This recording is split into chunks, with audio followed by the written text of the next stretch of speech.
People from Superior were coming to me and saying, did you hear about this mine coming? Did you hear? And then it hit me with the feather of why it fell in my hand. And so that's how the fight began, with me being involved with protecting Oak Flats.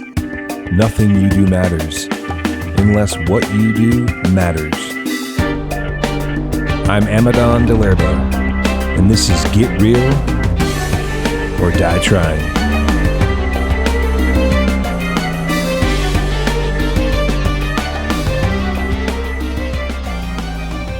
How we doing, tribe? Amadon DellErba here with Get Real or Die Trying. Welcome to episode 40. I'm super honored to be here today with Wendsler Nosie from the San Carlos Apache tribe. He's a former councilman, a former chairman, and a longtime activist, and that's how I've known him through his work for many, many years, fighting the mining company who's trying to come in and take over Oak Flat.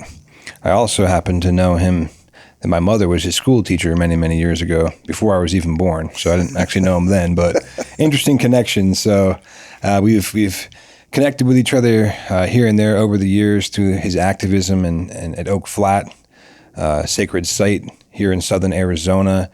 And I wanted to have him on my podcast to catch up on what he's doing regarding that and to talk about, in general, the spiritual warfare that seems to be happening on this planet and why the indigenous people of this land have to fight to protect their land, and in general, just the concepts around that environmental activism and protecting and holding things sacred. So thank you for coming on. I really appreciate it. No, thank you to be here and also, be a part of your listeners as well. Yeah. So yeah, as I mentioned, we met originally in person, I believe, at Oak Flat. And there's been a lot of events there over the years, and you've been kind of in the forefront, as far as I understand, of leading, the activism and awareness and spreading the message and the legal battle and trying to protect this holy land from basically being devoured by a foreign mining company.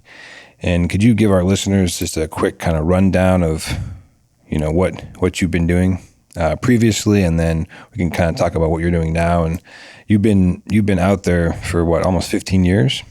15 years. 15 years, yeah. Living there 3 years. Living there 3. Yeah. But the mine has been trying to take over for about 15 years, yes. right? Yes. Yeah. And it's interesting because it's a foreign mine, completely foreign mine coming in from Australia, right? Yeah, with Rio Tinto and BHP. Yeah.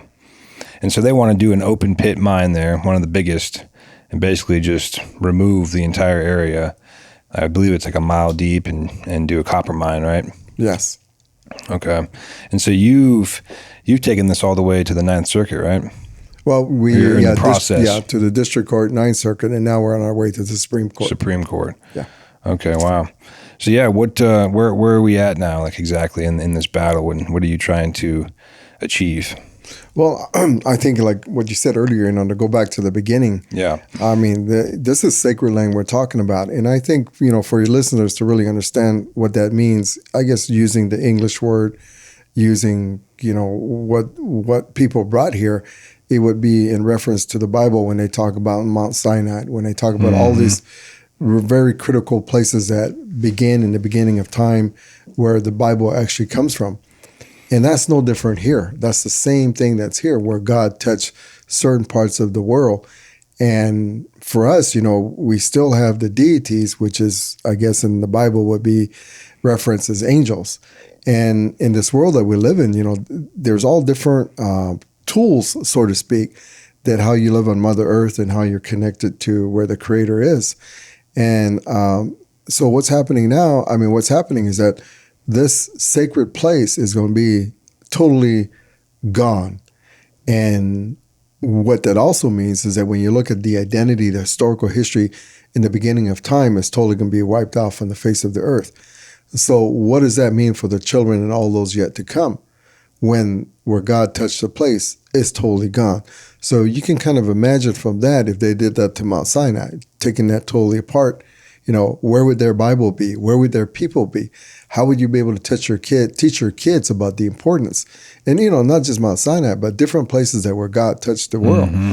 So it's really funny to us how the assumption is that he only touched on the other side of the world and not here. Mm-hmm. But in this court case, it really, through the years, really has made me understand how the government looks at all people in America.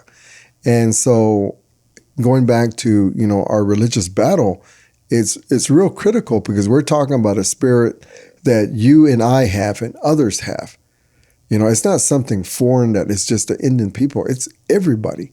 And so it's just going to be a total eliminating everything that we are. And even with the United States giving exemptions to all these federal laws, they gave exemptions to historical right, indigenous rights.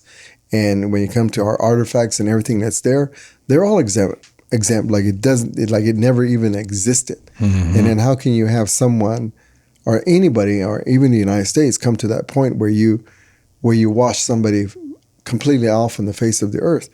And when it comes to spirituality, that's your identity. That's deep inside of you.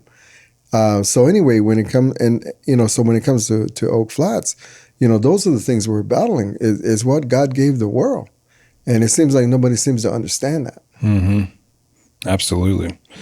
Yeah, there's definitely a lack of respect for the sacred and a lack of respect for acknowledging, our ancestors. And that's a deeper kind of conversation about colonization, in general, that where this country was, is going and founded on, and, the people's mindset and consciousness around honoring our ancestors in the past, is definitely void, it seems, unfortunately. I'm curious, I wondered this about you years ago at Oak Flat. Do you recall, how did it come about 15 or whatever years ago it was when the mine started coming in? Did you have a clear vision and feel like you had a kind of mandate and assignment from the Creator to take this on? Or was it something that slowly grew in you and it just kind of happened and you kind of fell into it? Or did it come in like a revelation and prayer? Or do you remember? Or was it just something that evolved and you kind of found yourself doing it? That's a really deep question to me personally. Yeah. Because a lot of these things we say we keep it within ourselves. Mm-hmm. Because as exposing it, then you have what's bad that can rip it apart. Mm. But what I also have learned sitting down and talking to my mother when she was alive and many of the elders like in the 1960s, they talk about there be a time that we have to let a little bit more go. We have to let a little bit more go so that people can begin to understand. And I think the people of that time in the 1960s, they come from the 1800s and they were taught from the 1800 people, their grandparents, that lived during that time. And so they were really not trusting because of what was taking place and what happened to them. And so we're real cautious, to really, explain that out there to everybody. Mm-hmm. But I'm sitting down with so many people that are gone now, I go back and reflect on what they said. So in so many ways, I'm going to answer your question. Mm-hmm. Because one of the things was that when I recall when I was around 6 years old, I had broken my arm.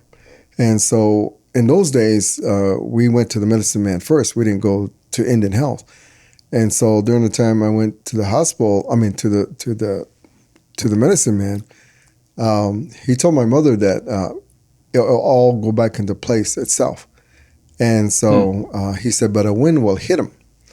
And so I remember being outside and, my mother hadn't yet taken me to the hospital yet because we went to the medicine man. And I just remember somebody slapping me in the back. And I thought it was my little niece, because we had my little niece that was with us. And when I turned around, there was nobody. And I got hit. And then the next day, my mother took me to the hospital and they did the x-rays. And they were saying, where he broke his arm, because it was way up here by my shoulders. And it was would be a really hard place to really work on it. They would have put pins in there and so forth. But what the doctor told him is it's amazing how it all fell back into place. They see the broke, but it's back in place. And so they just wrapped me up. And my mother from that point used to tell me that when I was a baby and the medicine men were praying for me, they would tell her, you need to take care of him. You need to watch him. There's something he's going to do. And so my mother would tell me that these were the instructions she got from a lot of people. So she took me, and told me the ugliness of this country. and the hurt and the pain that our people went through. So I had a lot of, education from her of what the people endured, and not knowing, something was coming down the road. I mean, there's a lot of things I can talk about, but I'm going to talk specifically about Oak Flat. So it was around 1999, almost like, it was around 1999. We were going down from Globe, Miami. We're just on top of Oak Flats, and then we start heading down. If people are familiar with Superior, you got to go through the tunnel before you get to Superior. And we were heading down, and as we were going down, my wife was driving, my daughter was sitting in the back, but she was up front because she was playing music, and I was the passenger. And on the right-hand side, there was a feather on the road standing up. And so I remember my wife slowing down. We passed it. We were quiet, and we got to the tunnel. And then I said, "Did you guys see what I see?" And then my wife says, "Yeah, was that a feather?" I said, "That was standing up." So anyway, we go through the tunnel. We turn around on the other side, and we make our way back up, heading back to like Globe.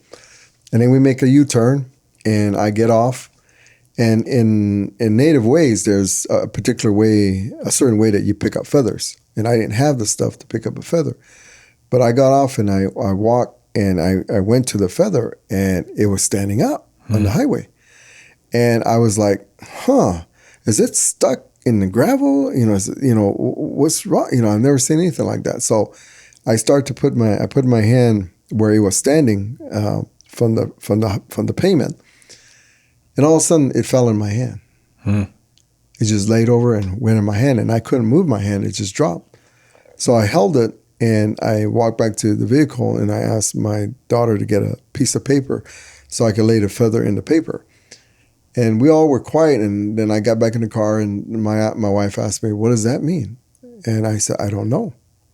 I've never seen anything like that. There's nothing. There's no gum, no glue, no hole, and there's just a feather standing there."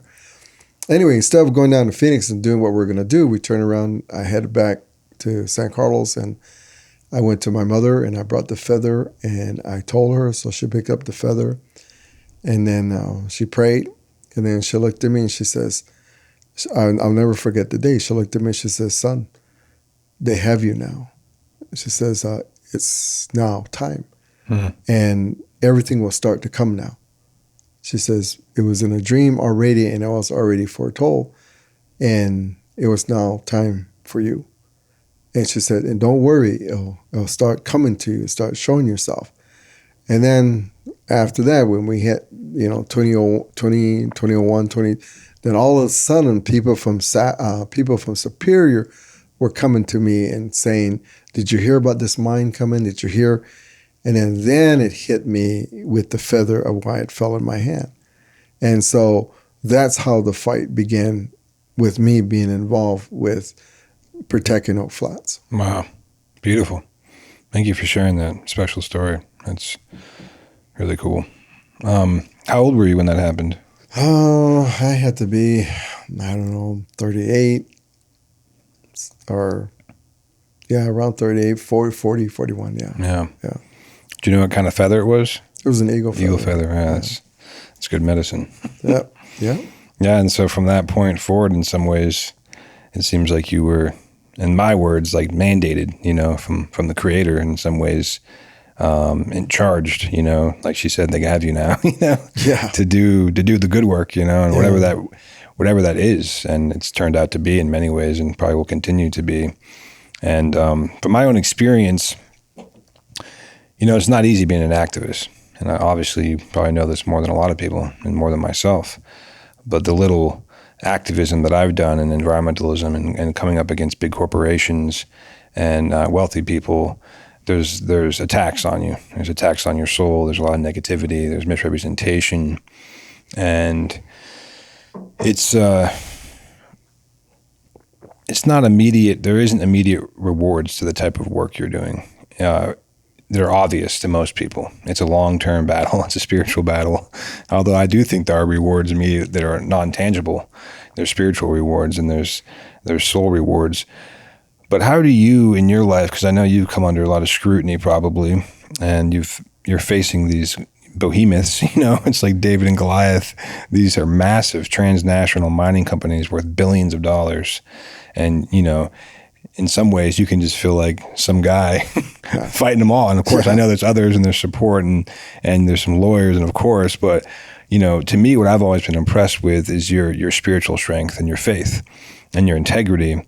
And it is a spiritual battle. And I think what I've always respected about Native Americans in general, because I was telling you before we started the podcast, I've worked with another guy who did this run, and I've, done different things over the years supporting them. I've always appreciated how they have such a faith and belief in the spiritual, and that it actually does matter. Prayer matters. Prayer walks. Prayer runs.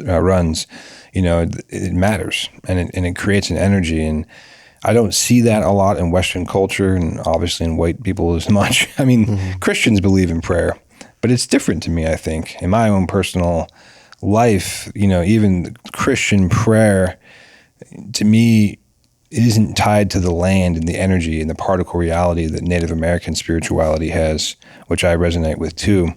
But another, thing that I've noticed about you, which I appreciate, and maybe you can speak on it if you're comfortable, is it seems to me that you have a wonderful fusion of traditional Native American spirituality and beliefs and customs, as well as an understanding of God and Jesus, perhaps. And you've been able to fuse that. And I've been to some of your events where you pray, and I've always loved and been impressed with that in you.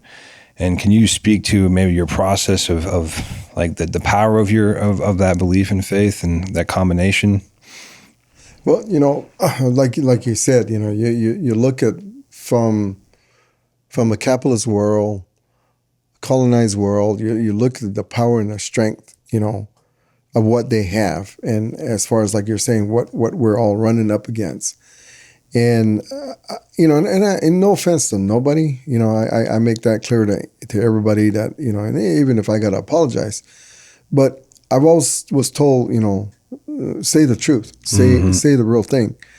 And so in Apache, and particularly I would have to say my clan, was that they talked about that when all this ugliness was happening on the other side of the world, they say that that person, meaning that evil, came here too to do the same thing it was doing there. But the only thing that was happening here was that we were all in sync. There was one drum, one circle, one prayer. So everywhere this evil tried to penetrate, it couldn't penetrate. So what they say is that when he was leaving back to the dark side, and they used to call the other side of the world the dark side because the way the sun, the moon, everything moved, they said it made a smirk at us and said, "I'll be back," and went back on the other side. And so from that time on, the prayers got stronger because we didn't know when it was going to come back. And so when the new people came, we didn't know that, what the new people had. And so I would say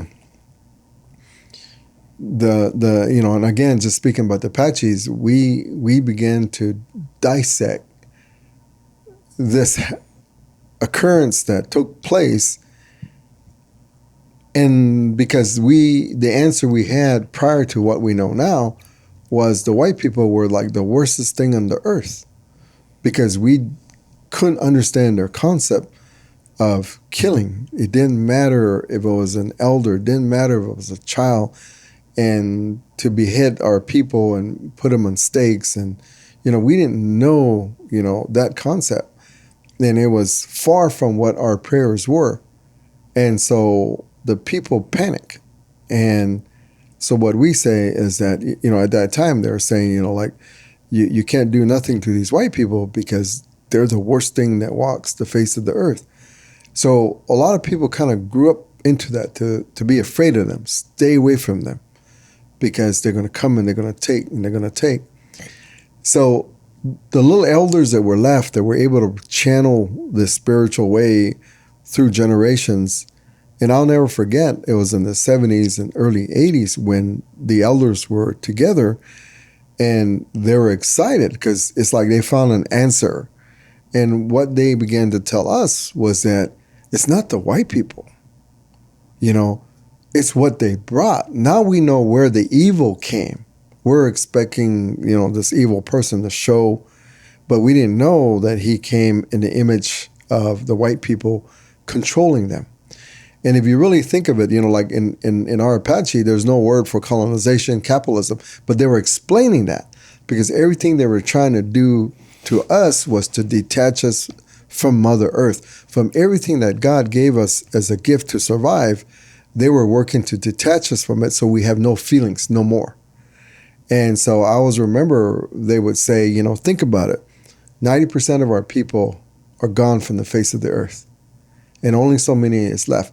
So there had to be some of these people that had children that knew it was wrong and to teach their children that this was wrong, what we did. So now we got to find them.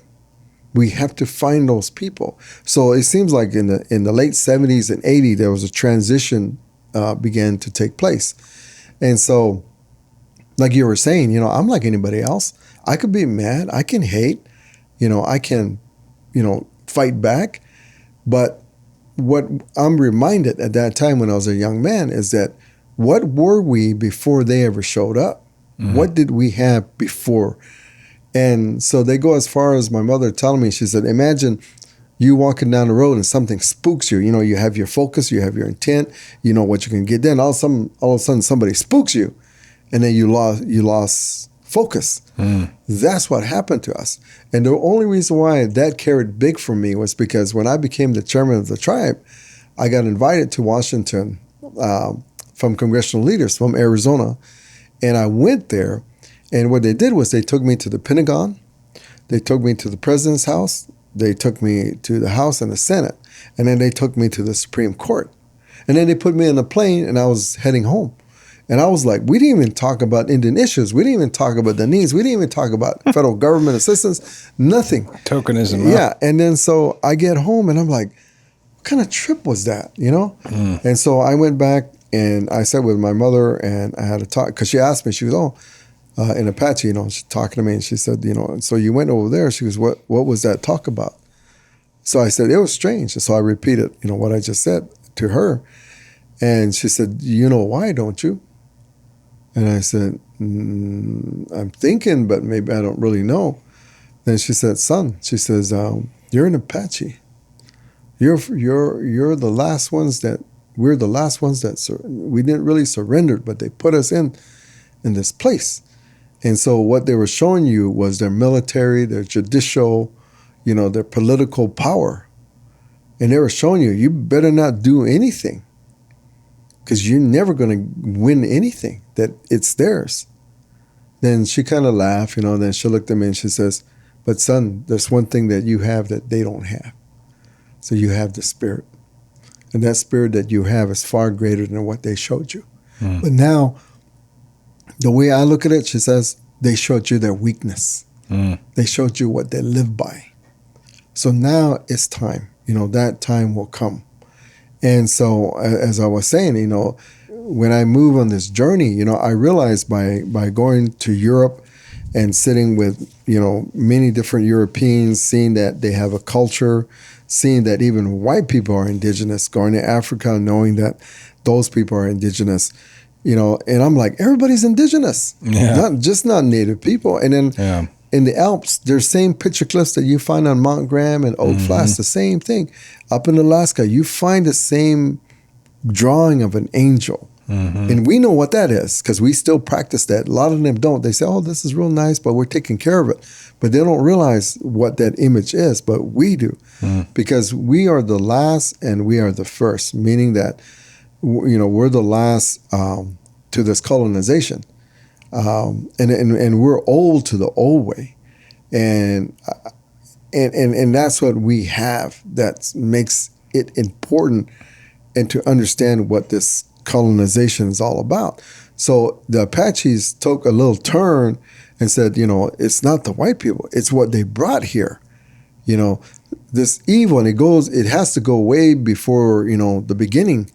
And this evil still exists from the other side of the world that came here. Mm-hmm. And that's who we're fighting.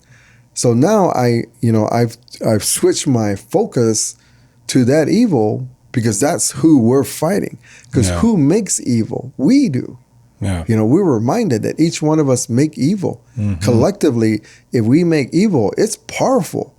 But if we do good together, that's powerful. And that's what, I see that the races here in America lost, because it took me to sit in the West Coast and the East Coast and talk to many white Americans. I've spoken at a lot of events, and a lot of them have come up to me and told me that when you get into ancestors, we get lost. When you get into tradition, we get lost. And then I asked them why. Why would you get lost? It's because they said when a lot of people came here from Europe, the time America was becoming America, a lot of them were stripped from their identity to become Americans. Because, where did corporation, the word, start from? That start from collective of kings and governments on the other side of the ocean, so that they can all get a profit here. Everybody can get paid and money being sent back to their countries. So when you look at corporations, that's where it really started from. And so it was, I actually felt really bad for a lot of white people, because they didn't know who they were anymore. And I was giving them an example. I said, when I was a chairman, I said, anybody who came before me in a council that wanted business with the tribe, and I asked them, who are you? What are you? And then they say, well, I'm from Phoenix. And I said, I know that. Who are you? They'll look at me kind of funny, and they'll say, well, I'm an American. I said, well, no, who are you? And they go, I'm an American. I said, no, what's your identity? I'm an American. I go, okay, so I step back. But the next person that comes up says, no, my dad was an Irish, my mother was French, and they met over here, they came from here. Those are the people we allowed to go forward, because you have to know who you are if you're going to, and you got to know who you're talking to. So all of that plays a big factor in about how we pray and about how we are, because I don't want to be tricked from, and I know some people get offended, but I don't want to be tricked from an illusion. Because if you look at so many parts of America, it's an illusion, because of what corporation colonization does. Yeah. And so that's why it's going to take what is very old to fight this evil. Because when this argument started way back when, that's how the evil recognized what was good. But everything in between, the way we see it, it doesn't recognize it. But once the old way comes back, then now there's going to be that confrontation. And the way we see it is that this is the last confrontation we're going to have in this human life that we have. Other than that, Mother Earth will do what it has to do, because then that means that there's no fixing it. But that's why the prayer that I do is so critical and important, and it has to come from the old way. And that's the way, that's the way we are, because we are old in our old ways. Yeah, thank you. You brought up a lot of beautiful points there. I think one thing that stood out to me is, Americans, white Americans, it's interesting, like, we're all indigenous too. We came from somewhere, like my ancestry on my mother's side is all Scottish, from the Scottish Highlands. You trace that far enough back, they're just indigenous to that area. They're Druids, they're Celts. They're living off the land just like indigenous people lived off here. On my father's side, it was all Italian, And so when you ask, who are you, and people don't know their identity, I mean, I know mine, and I'm kind of proud of it. I love that I'm Scottish Italian, and I know my ancestry, and I can see those cultural patterns, in my soul and who I am.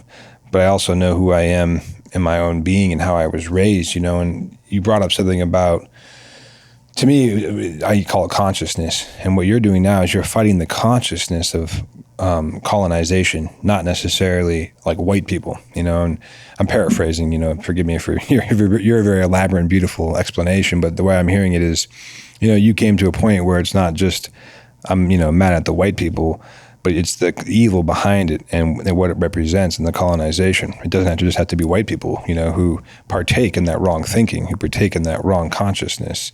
And so fighting that and educating people and coming to a higher spiritual consciousness is really important. And one thing my father says is one God, one planetary family, and really seeing like we're all one planetary family. and it's just skin, color, these cultures or different places that separate us. But, my ancestors were fighting for their land from somebody who came and took it too. In England, the Romans came and were trying to take all of their land. And the Druids and the Celts fought the Romans viciously for 100 years because the Romans tried to take it. So every one of our lineage comes from somewhere that was taken. It's very interesting. And it's just, that's the evil that's been on this planet, and how do we go forward, and how do we change the consciousness of man to respect the sacred and, honor the past and be aware of what's gone on and make amends, but, move forward in a more, I think, collaborative way, and you mentioned the word corporation, and it's so, such a better word is cooperation. It's so close, the etymology of the word is so close sounding, but cooperation, and having community and interdependence with each other, as human beings and fighting this. And I think one thing that was very inspiring with Oak Flat, the times that I was there, some of these bigger events, is there was all walks of life, people coming and learning about it, not just Native people, but other people coming and learning and wanting to participate and help and volunteer and raising money for different things. And, I thought that was very cool. And because it's more than just, it's a human issue, to me. Obviously it's very sacred to your people, but the bigger story is that humanity is lacking a connection to the sacred and to earth in general. And so this is just a micro example of a macro, bigger problem that we're out of touch, as a human race, a lot of people. And we don't have that reverence anymore, and that respect. And it's actually in the long run, it's going to kill us. We're poisoning our water, or we're just poisoning our earth, and we forget that we have to live off of it. It's madness, complete madness. So one thing I wanted to ask you too is, what has been one of the most difficult things that you've had to endure in this process you've been in the last, 15 or so years in this battle against these, these foreign mining companies? What's been the hardest thing for you?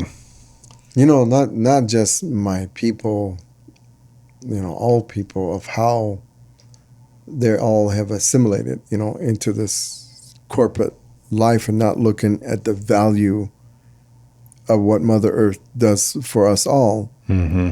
And how do we get to them to understand? And then now, with technology that can also probably be used for the good, but now has become an item of greed where it's going to destroy even more so. And the reason why I say that is because now today, a child 2 years old or just barely being able to sit up, we're handing them computers. Terrible. And that's why I tell the people we're ending up being like 30 to 40 years now behind this fight. Yeah. And I guess, like all of us, we try to pinpoint something to help us as a reference in mind in this thinking and this worry that's been difficult is when I was in a restaurant in Globe. And I normally have people order for me. I don't go in the Globe and order, but that hot sauce and Globe, I needed that hot sauce. But anyway, are you Irene's or La Casita? La Casita. Hey, we all get a free lunch there. No, mention them on air, but you too. They should give us something. But no, I needed a chili, so I just had to go in, and it was one of the days that it was full of people, and. Resolution Copper comes walking in, and they must have had some visits from I don't know where because I hadn't seen them before, but there were people in neckties and slacks and so forth. Anyway, so of course, one of them recognized me and tells the other guy, that's him, So he walks up and stands in front of me and announces to the people, so this is Wendsler Nosie. So this is Wendsler Nosie. And of course, I'm in the mountains, so I haven't shaved or anything, and I'm wearing my hiking clothes. Been out there for 2-3 days, but heading back home, back to St. Carlos to get some new clothes, wash my clothes, and so he stands there and he says, "So this is Wendsler Nosie," Then he turns to the people in the restaurant and he says, "This is a person that's stopping what this town could be." stopping employment, stopping the future of technology. And then he just continued to elaborate on more stuff of what the mines could do, or going to do. Then he went to the green energy stuff, you know. So he said, so this, and at the end he goes, so this is you, like looking at me. And then everybody's just, you know, in the restaurant all just was quiet. And I said, you know, I said, I'm going to stand up. I said, I kind of don't appreciate somebody yelling down at me or yelling. I said, but I'm going to stand up. I said, don't worry, I ain't going to do anything. I'm just going to stand up. So I stood up and I looked at him, and in my mind, I summarized like everything he was saying.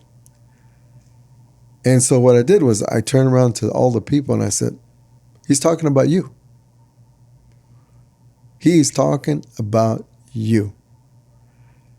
I said, what he's saying is he would stop if it wasn't for your greed. He would stop if you weren't paying but because you want more and more and more and more and more, they're not going to stop. Yeah, he's talking to me, upset, because you want it. He's telling me, you all want it in here. That's why he's pointing me out in front of all you guys.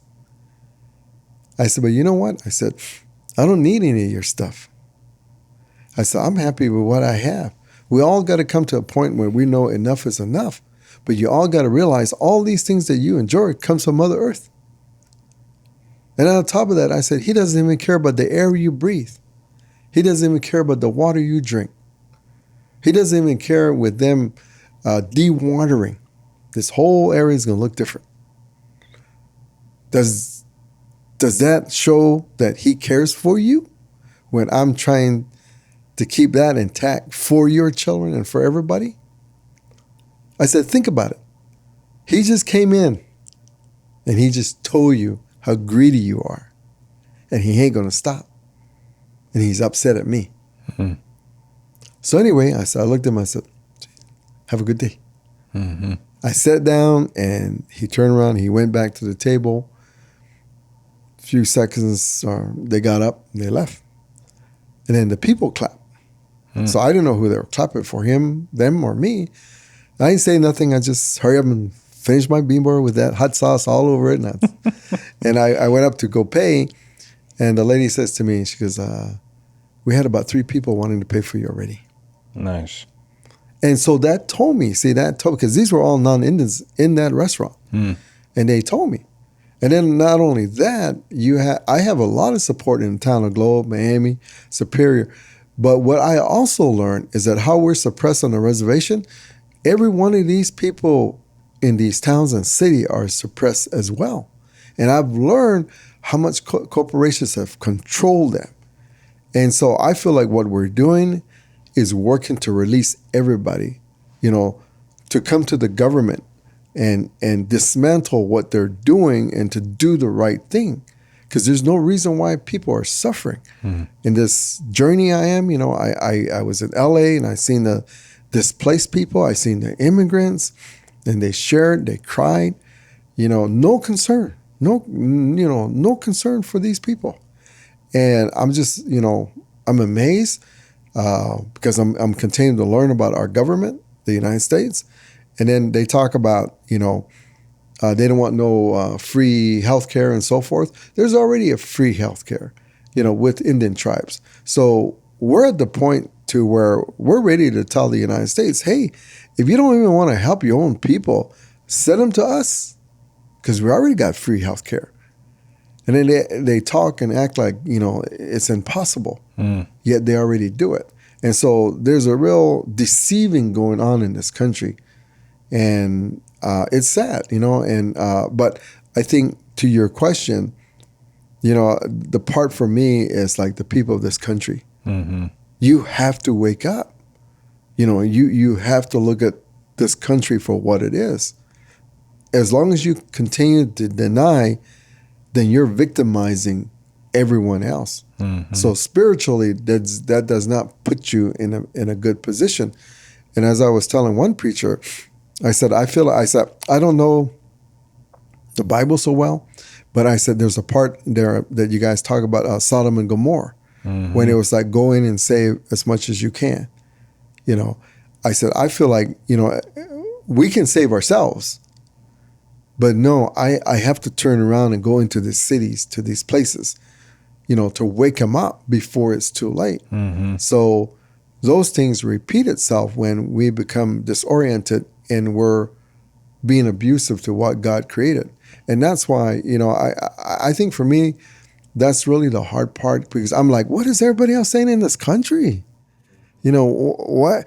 How come people can't even comprehend that water and air, as you were saying, is critical? Why can't we have this country, our leaders, you know, say this is the priority? Anything else under here, you're not going to affect these two. Yeah. But it's not even in their list as a critical element. Yeah. The lack of awareness from the greater American culture is astounding, and then of course the government just goes with every government. You know, they just seem to not care. And that's truly sad. But people are getting educated and learning how to rise up and organize. You know, in our community, in the Rio Rico area, recently an Australian mining company has come in, South 32. And they're doing manganese mining. And so right now they have an exploratory mine in the Patagonia Mountains, which is a very beautiful scenic mountain range. It's not necessarily, I wouldn't say it's sacred land for any practicing tribes at the moment that I'm aware of, but it's been recreational land for people to go out into nature and enjoy and picnic and beautiful, you know, running and mountain biking and hiking. And so they want to go in there, they want to dewater it, drain the aquifer, do their manganese mining. And recently they talked about potentially putting a processing plant on the other side of the mountains near where we live in Rio Rico to process manganese, which is a very toxic operation, which would pollute the Santa Cruz River and the aquifer and the waterways. There's manganese dust that blows all over the place. And amazingly, the community organized pretty swiftly and pretty viciously against this and went to the supervisor meetings and organized and started coalitions, and we were part of that. And I was really pleased to see how it brought the community together, all walks of life, you know, all cultures, all people, retired people who moved here from California, people who were raised in that area, the native, you know, Mexican people. Everybody came together to basically fight this South 32. And I think in some ways we were successful in keeping them from having their manganese processing plant, at least in that area. Now they're just going to find somewhere else. But, and they're still going to go forward with their mine, but we're definitely slowing them down. And I did see kind of a spark, though, that adversity can bring people together, you know. And I saw, like I said, normally there was people that I wouldn't necessarily consider someone I would, you know, go hang out with, so to speak. Maybe because we're just too vastly different in our political views, our spiritual views. And I don't usually think like that with people. You know, I don't go around thinking that. I actually believe in breaking bread with everybody, all walks of life, and finding we all have something in common. We got two eyeballs in our head. We got a nose. That's enough for me. You know? Yeah. But I don't actually think like that. But there were some people where I was like, they wouldn't be my first choice to go hang out with, you know. But here I am hanging out with them, and we're fighting this mine together, you know. And I thought, how cool is that, you know? Because we have a united cause and we have a common enemy. And that's the mine, you know, so to speak. And so there are the positive aspects that can come together, but it also brings, of course, the attacks on you too, and the people who come against you. And, you know, I bet you there's a lot of people in San Carlos and Globe and Miami, that whole area, who are totally supportive of the mine because they bought into that it's going to increase, you know, their life. They're just going to bring in money, and, you know, it's going to bring schools and this and that, and the town's going to come to life, and the economic boost is going to be huge. And there's a lot of people in our area who believe that too. And they come in with these lies. They're paying off the schools. They're making these big donations to the schools. So they're already indoctrinating the kids. And, you know, it's just really sick how they come in. And it's amazing to me how it's just pure evil, actually. And the lies, like how they can go up on the stage at these community meetings in front of several hundred people and just lie with a deadpan face or a smile on their face and lie to the people about how wonderful it's going to be. When historically, if you look, and especially in Arizona, but really old mining towns all over this country, as soon as the mine's gone, they're ghost towns. And so the boom happens, and however long it lasts, and then they're just ghost towns, and they leave, and the mine pulls out, and things are falling apart, and the money's gone, and They become dilapidated, basically, impoverished towns. And it's not a sustainable way even in the future to raise your family and your grandkids long term, even if the mindset is going to be there for 100 years, 200 years, whatever it may be. At what cost, though? Again, the water's gone, the air is destroyed, the aquifer's drained. It's just, it's a very sad thing that people don't understand the environmental side even. Like, if you just remove everything, like, isn't the environment enough to protect? Like, isn't that all there is? Like, whatever other reasons you may not agree with it, just the environment alone should be a reason enough, And so I definitely appreciate your education and wisdom and trying to inspire people and teach people about that. And I guess one question I had too is it seems like you've been somewhat successful, you and the organization, Protecto Flat at large, at stalling the mining operations. Is that correct? Because it seems like I remember when I was there, I don't know, maybe 8 years ago, it seemed like, in a year or two it might be gone, And here we are, and it's still you're keeping them at bay, yeah. And that's purely like legal tactics, right? I mean, obviously the spiritual and the prayers work, But I mean, is there a band of lawyers, or who's helping you and who's helping the organization? Like, what lawyers are involved in that, and they're doing it pro bono or donating their time, or do you have some really good environmental lawyers? How does that process work and look like? Well, I don't mean to take a lot of your time, but to really have your listeners really understand what I'm going to say. That's important. Yeah. It goes back to Mount Graham when I got arrested for praying on top of Mount Graham.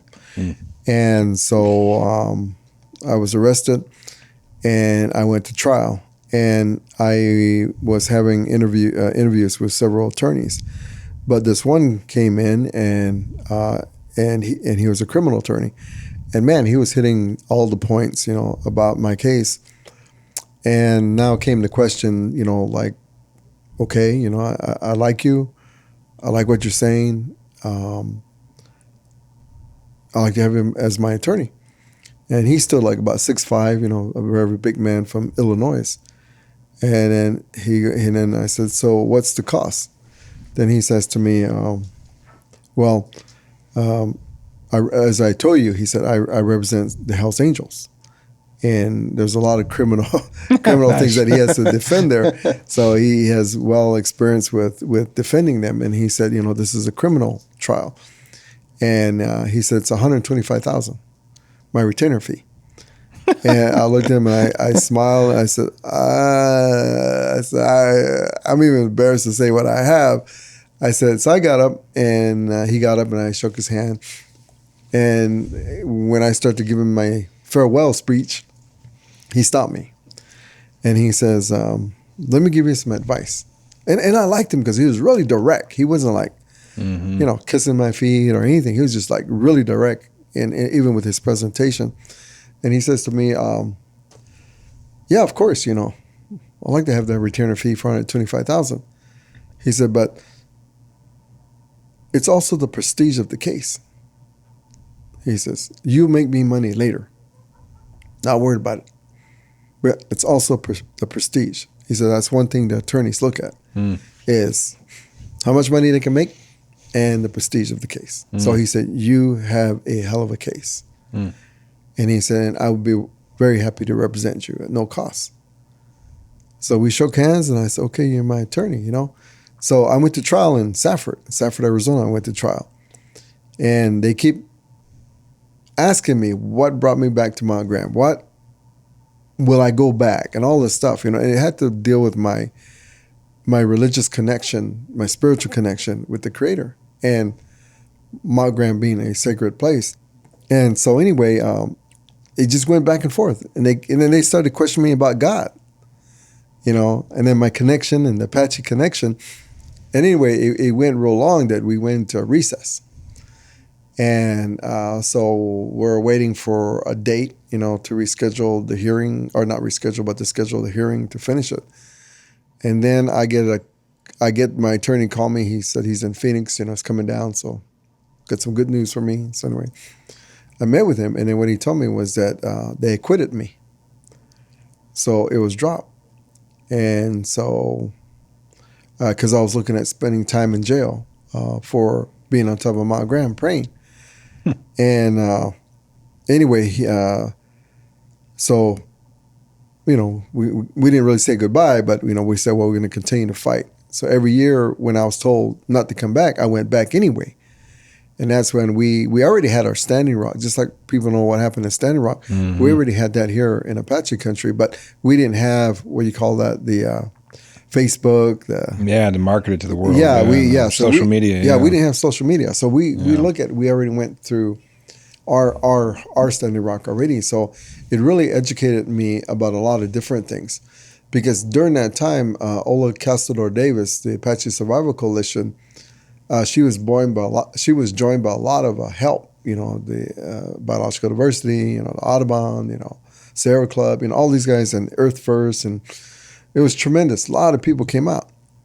So she was like one of the 5 to testify in the case about Mount Graham, and she did a hell of a job. Great, But when the ruling came down, they rule against the other ones, finding discrepancies.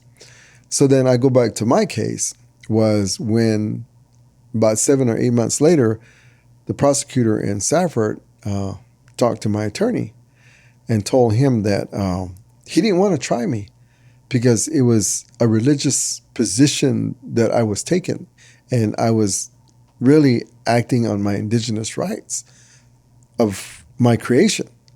And being Mount Graham was a holy place. And he said, I really didn't want to take it, but I was forced to take it. And then I get a call all the way coming from Washington, coming from the Forest Service, coming from the University of Arizona to drop the case. So I was forced to drop the case, which I didn't even want to do in the first place. So what my attorney told me was that, Wendsler, he said, what you going to do? I said, well, I'm going back every year because they told me don't ever come back like what we did to your people. They threatened me. I said, and all I did was went to go pray. So I'm coming back. So that's when the journey began. So my point is that in the Oak Flat case, I've had a lot of people come to help. But I told them, no, the best way you can help me is stand beside me. Let me use your resources. Because now I want to face the United States head on. I want to finish that case that we started when they arrested me on my spiritual position. So when you look at our case, the United States, through John McCain, gave every exemption to this foreign mining company and Resolution Copper. So, but the one thing they couldn't touch, because there's not a case, there's not an actual one, is on the spirit. So that's what's on trial, is the spirit. And that's why we have gotten to where we're at, because it's hard for them to make a rule. They can make a rule on the environment and stuff. Like they're going to get their experts to talk about how much water is there. They're going to get their experts about wind, air, what's in it. So they already have their monopoly of how they can win the cases. And so John McCain really tied our hands by eliminating our ancient rights to the place. And so when I talked to the attorney, I said, look, this is a religious case. It's a spiritual one. And that's the way I want it. Because if I include any kind of environmental issues on here, they're going to throw it out because Congress has already passed that they're not doing anything wrong. And the federal judges are going to go with the legislative bill that was passed as law. I said, I'm not stupid. I said, I seen what they done to Indian country. So it was really hard for attorneys to inhale that, because that means that they would have to go deep, in this religious way. So it was hard trying to find an attorney to represent our case in that way. And so anyway, we were able to get help from the biological diversity. That's how it started. But I had to coach the attorney and tell him what we were after. And it was totally new to him. Yeah. And so religious land use laws. Yeah. And I told him, I said, and I got advice by everybody, add this, add that. I said, no. Because I seen the cases prior. And I said, but this one here, I said, we didn't finish the fight. I said, they arrested me. And that fight's not finished yet. And now I'm here, and we're going to finish this fight because I want to hear the United States tell me that we have no sacred, we have no spirit. Because I said, that's what they're saying. But everything is subject within the law. Yeah. And So I said, I don't want that. I don't want the environment in the fight. I said, the environment is what they're going to kill. I said, if you think about it right now, I said, it's kind of like on its deathbed, trying to live and praying for help. So we're over here, looking for the medicine to not let them die, because it's going to be a murder that's going to go on, that's going to happen. And so anyway, so I had to do a lot of that teaching in the very beginning why I wanted the case this way. So we went to the district court, and it was really amazing how they ruled. So when they ruled, we went right to work and dissecting that, and then loopholes began to show. And so the next step was to the Supreme Court, and I mean not Supreme Court, the Ninth Circuit Court, and our attorney can only go so far. And so we did have a hard time at Oak Flats. Mm-hmm. We did a lot of prayers. People were panicking because we didn't have that specialty of an attorney. Mm-hmm. And then I told the people, I said, well, my case a long time ago, they told me it's the prestige of the case. Mm-hmm. I said, we're going to pray. We're going to go fishing. Mm-hmm. I said, we're going to throw it in the water and we're going to wait. I said, because if there is a spirit, it will take care of itself. Mm. And that was hard. I mean, to tell a lot of my elders and tell a lot of the people, because I didn't know. Mm-hmm. And the reason I'm saying that is because I went to a lot of these attorneys and nobody wanted to take the case because they were telling me it's already a lost case. It's already lost. All we can do is prolong it. The United States, Resolution Copper is going to get it. But anyway, we went fishing, laid it out there. Then all of a sudden I had the law firm Beckett out of Florida call and wanted to talk to me. Mm. And so I sat down and I talked with them, and they took the case. And so from there, the engine started. Man, we started hitting. But see, the thing that was real helpful for the both of us was that I know that the district court in Arizona is bad for Indian country. I know that the Ninth Circuit Court is bad for Indian country. And so it was great to meet attorneys to know that, how the Ninth Circuit Court in the West is bad for Indian country and how they made rulings that affect all Indian country coming out of the Ninth Circuit Court. So when you looked at the battle, when Indian tribes went to war against it, it only went so far. It never went to the Supreme Court. And the reason why I never went to the Supreme Court, because the tribes, the United States won't let them use any of the money that the government gives them. The tribe has to use their revenue. Then being that we have high unemployment on the reservation and being that there's a great need, the tribe really has to make a decision how they're going to manage that money, because they cannot go not helping the people. Mm-hmm. So the United States has the advantage over the tribes because the tribes have to decide to take care of their people. So a lot of these fights, it only went so far. Mm-hmm. And then on top of that, yes, they do need help. And so they were bringing other groups in. And so when the tribes were losing, it was based on the other groups, not the tribe. So there was never a fair hearing on the spiritual part of the earth. Mm. So now I come and I'm saying, now, we haven't finished that first fight when you put me in jail. Mm-hmm. I'm coming back. Now you're going to tell me, you're going to tell the rest of the country what you think, because it reverts back to the Bible too, about angels and spirit and so forth. And so anyway, so I told my attorneys, and what was great was they were right on line with it. And so Beckett comes from an old firm back in the European days when I think it was one of the kings or bishops got killed because he won't convert to what the kings wanted to do. And then from that point on, the Becketts decided that they will forever take and stand for the people that were being unjust. Mm. And so it all led here. And so what was great was that from that historical history in Europe to here in America, when they told me that they've never seen a case like this before and that they would be happy to take this case because it's in line to the injustice to not just Native people, but everybody from the European world to here. And that's how far back they go. And that's what they're loyal and committed to, of the injustice of what corporations and colonizations have done to people. And so anyway, when the United States had a hearing, the senators that, are pro-mining, they were saying, the stronghold has an endless pocket of money, so they put it out there like we have a lot of money. And so anyway, but when they said that, it resonated in me. And I said, okay, now we're here and we're going to go there and I better have this talk. So I met with my attorneys and I said, I don't have the money. And I know tribes never went forward on the fights because it's a monopoly. The United States has it to its advantage to defeat us no matter which way. I said, but man, I need to ask, And all they told me was, Wendsler, you lead the fight. That's all you got to do. Because this is wrong. It's always been wrong.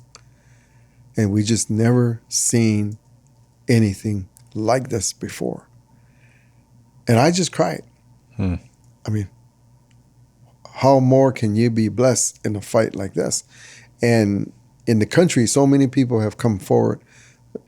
So many people have taken care of all of us, in these visits and these fights. It's not about making money. It's about everybody contributing and being a part and investing spiritually into what God created as a gift to all of us, which is Mother Earth. And so they all know how I am. They all know who I am, and they know what I accept and what I don't accept. Because for me, I don't want to accept any of these things because that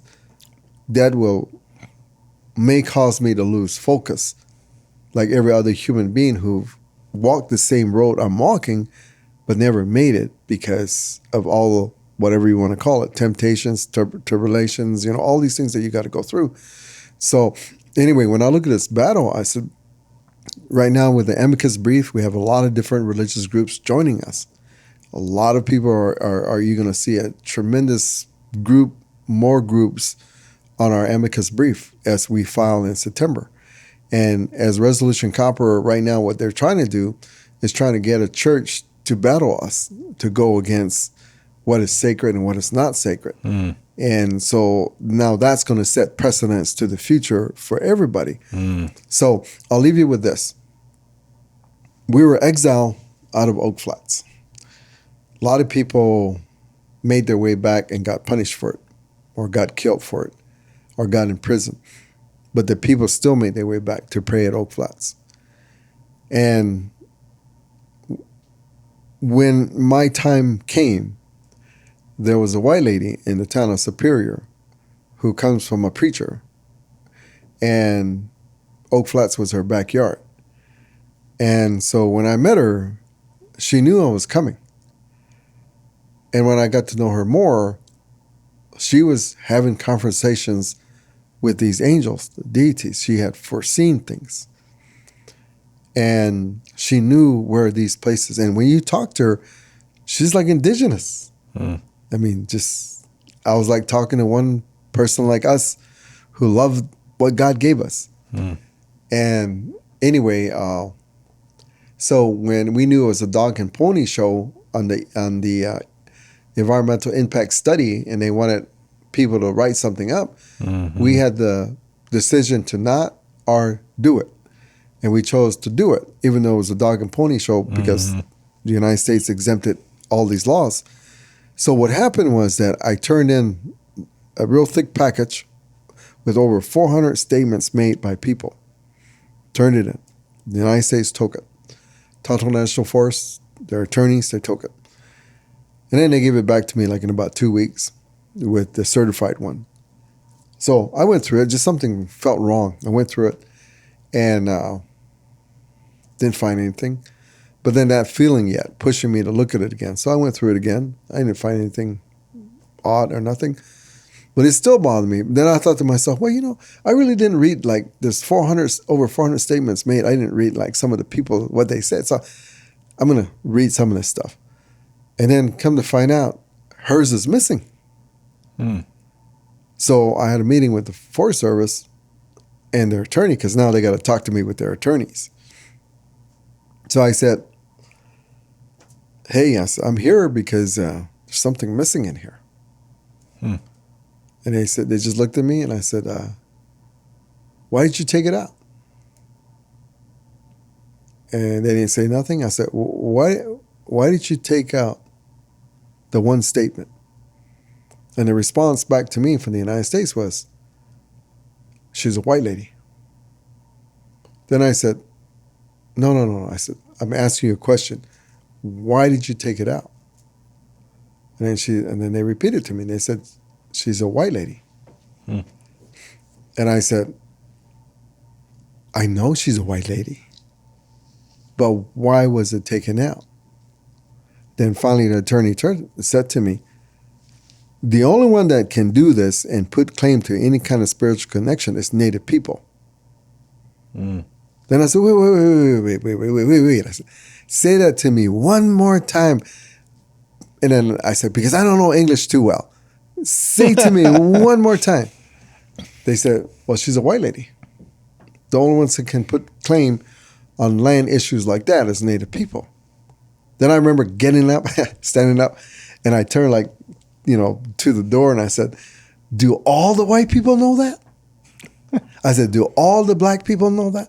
To all the Asian people, to all the people who came, descended from the other side of the world that came here. I said, do they know that their government does not recognize a spiritual connection that may happen on this side?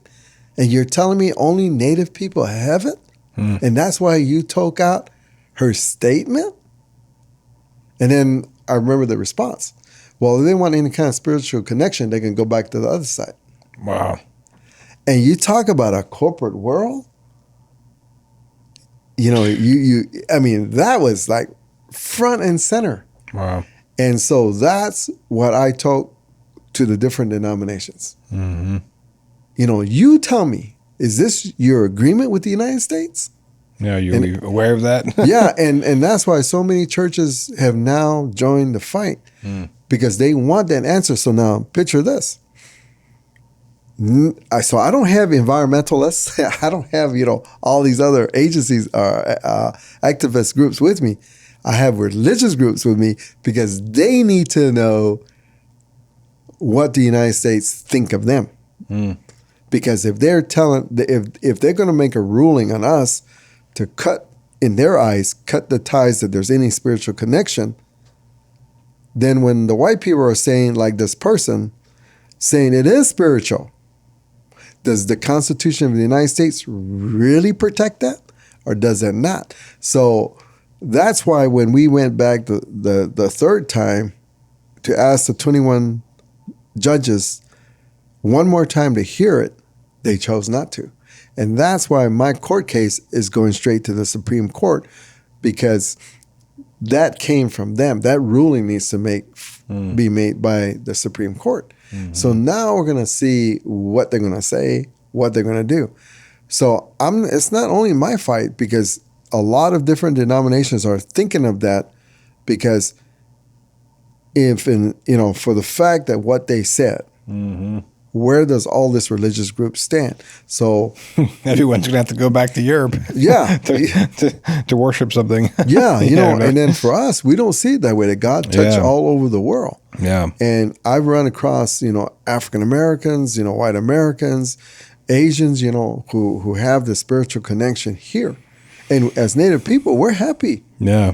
But in this American ruling, they're not. And so anyway, I just wanted to leave that with your listeners, because if people are wondering why so many people are joining us and so many different denominations are getting on board, is because the United States is attacking them too. So if you think this war is just against us, it's against their own people too. Yeah, it's become a war against spirituality and God and how we worship and praise and what's sacred to us as human beings, not of any clan or, just as humans. Very interesting. So you're a Chiricahua Apache, right? Chiricahua Apache. So do you know if you have any ties to Geronimo? Well, Geronimo is Budonke. I'm Budonke too. Okay. So, like I said, my great grandfather was with him. He was fighting the wars too. But like I said, he just got captured. Yeah. A month after, and that's why we end up being stuck in San Carlos, because they just didn't want to send one person out following him, so he was held captive in San Carlos, and that's why I'm here yet. Yeah. That's an amazing. They were, like you said, the Apaches were the last Native Americans in all of America to fight, so to speak. They're the last ones that weren't contained by the U.S. Marshals, and a pretty tragic story. There's Apache Leap down there, and I feel the spirit of Geronimo when I'm in the Dragoons in those areas and hiking and Oak Flat, and you can feel it, and he fought to the end, and then he surrendered, and I believe he was taken on a train to Oklahoma or something, where 27 years in prison, and just the tragedy of the history of those people. But to me, the legacy of the fighting spirit of the Apache people is there, but it brings a bigger conversation too. And I know we have to wrap it up here soon, but if you could just speak briefly on, the Native American culture in general and the reservations. And we know, you've experienced it, I'm sure. Like you mentioned, there's a lot of unemployment. There's an oppressed and depressed atmosphere. And so when these mining companies or whoever it is anywhere in this country that come into these reservations and make these promises of financial gains through commerce and business or whatever it is they're offering, how do you see it is the most effective way to combat kind of those lies and that corporate greed, and capitalism that you've mentioned a few times? Because the people on the land want something better, and so they get this lie, or they get this package brought to them to unwrap, and they want to open that present and see what's in it. But what is the answer, I think, or what can tribal councils do, or how do we improve the quality of life on the reservations to kind of combat the desire for capitalism to come in? Well, I think being a leader in there, in their system, and then just being who I am, one of it goes back to just a really basic example. The example that was given to me when I was in tribal leadership was that you take a female dog owned by somebody, and the owners, feed the dog, and the dog has puppies, 10, 11, 12, but there's always one little rut, they call it the rut, and he's always trying to find his place of eating, but all the other ones are big and puffy because they're all on the mother. But there's the rut, and they say that's going to be the tough one because he's trying to find, his meal. And so they go on to say that, let's say the dog owners don't take care of the mother, and the mother goes to try to find food because she needs to have milk. And she goes and she makes her way back, and she crosses the road and she gets killed. What's going to happen to those puppies? What's going to happen to them? Yeah. So several things, because there's quite a bit of them. Some will go out and journey to try to find food and will get killed. Other animals will kill them. Others will just lay there and die and not make it. But the rut will try to find itself. Then there'll be some that will go into the wrong dogs. So what she was saying was that I don't think it's just for natives, but what happens to a lot of people is that when you're not taking care of your children and they're not getting the things they need, then they're going to go to the wrong places. Go somewhere else, yeah. They will go somebody who has alcohol, drugs, somebody who's rude, mean, somebody who's a predator. They're going to walk right into those places. And she goes, that's what, this life does. So for us Indian people, we need to look at this America and the mistakes that they're making. Because what they're making is not good for anybody, not even for them. So we can't follow them because they're going to the edge of the cliff. So when it comes to us, yes, we have a problem because the reservation is a lease land. So the way I see it is that if tribes can collectively tell the United States that this lease land is over, that we want entitlement. So when it comes to what the United States gave us was sovereignty, and everybody talks about that. But the sovereignty they actually gave us was from the bottom of our feet to the top of our head to make decisions for our people. But how can you do that with not having a land base? How can you do that? And they gave you some of the worst land in the country. Exactly, Yeah. And so if we go back to who we are, it does change change us because we have to look at the economy and the devastations that came from that of what America has done to this country. But what we're trying to say is that, like what you said earlier, is everything comes from the earth. So we need to move in the direction of survival, sustainability. Because even though America can talk about jobs, careers, money, $200,000 a year, $150,000, whatever they want, they make, but we shouldn't follow that. We should follow this other road of sustainability, because that's not going to go anywhere. That's going to collapse. And so we need to get prepared in our own way, because that's going to be the teaching to the rest of the world when this collapse. Yeah. And so, there's a lot of, but it's going to start with this court case. Yeah. This court case is actually going to begin that discussion of which way we're going to go, because it's going to reveal. I mean, that's why I like going north. Some of the North Carolina reverends are worried about me going to Alabama, because I'm talking about corporations. I'm talking about, what a lot of people dislike. But I'm going to these areas to preach. Yeah. But again, it comes back to what we can do, because we know the land, we know what's there, and we need to begin to stand up for it and begin that new blueprint, because that's going to be survival. Because think about it, when the electric goes off in a city, when it's 118 degrees, what does the people do? A lot of them die. When a flood comes, a lot of them don't know where to eat. They die. And everybody's waiting for food to be dropped. We're sitting there like, they're sitting on food. They're sitting on medicine plants. Everybody's so brainwashed that we have to not follow that trail. So I think the first thing, like I said, when it comes to reservations, because, yes, they gave us the worst lands, but we're going to have to look inside and dig deep and really begin to build that concept. But what I'm happy about, like with the Stronghold, is that it's not just about us, it's about everybody. And I see it not only being reservations, it's going to have to be everybody. Yeah. And so that's what I'm excited about. Yeah, well, thank you. And what you shared reminds me of what, my family's doing. And my mother, who started an organization with my father. And basically, you talked about sustainability, but, we created Avalon Eco Village, which is a sustainable community. So we grow our own food, have our own water, build our own homes, and create a prototype society that is, environmentally, spiritually, socially, financially sustainable, and creating that subculture of, spiritual awareness, really, and living off the land frankly, in a tribal way, in many ways, and I think that is the answer, and learning how to do that and teaching others how to do that is what it's all about. So I appreciate that answer.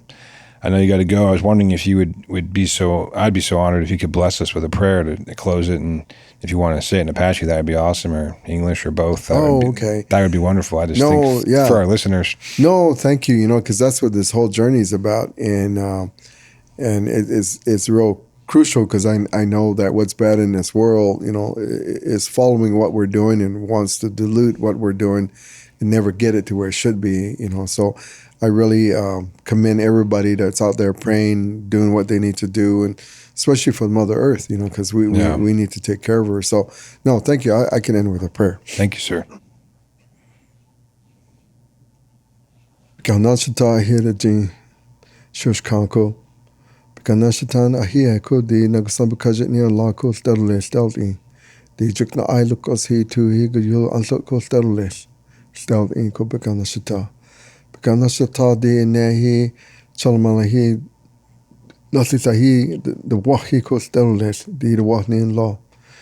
They thought the Nagasambakaji Kayu, the Washiki, there, and thought Ganashata, the just in chance on he, the Chebegoste, the Stoko, the Ganbigo one. Stelles Gancho, Stelles, he the Wah, Stout in Kobeganan.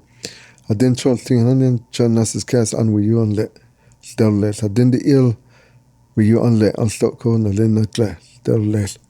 I hear the Jane become Nashata, de the Wah, I didn't sat, but Nas's cast with Jacob, Stelles, chunk here with you unlet, stout in here the Wah, the Chasha at the thing called. I hear the Jane become Nashata, shall sneak or she clash king couldn't see. Jorles, I hear. Amen.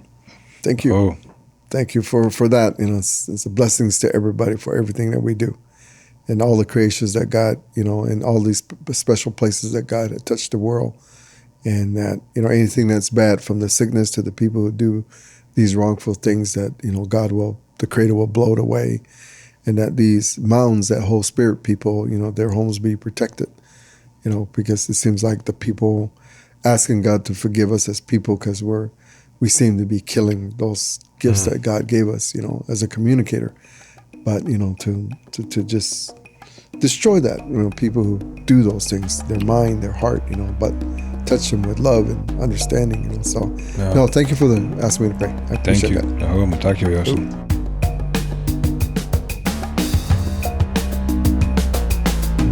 Subscribe, like, share, follow. You know the routine. Thanks for listening.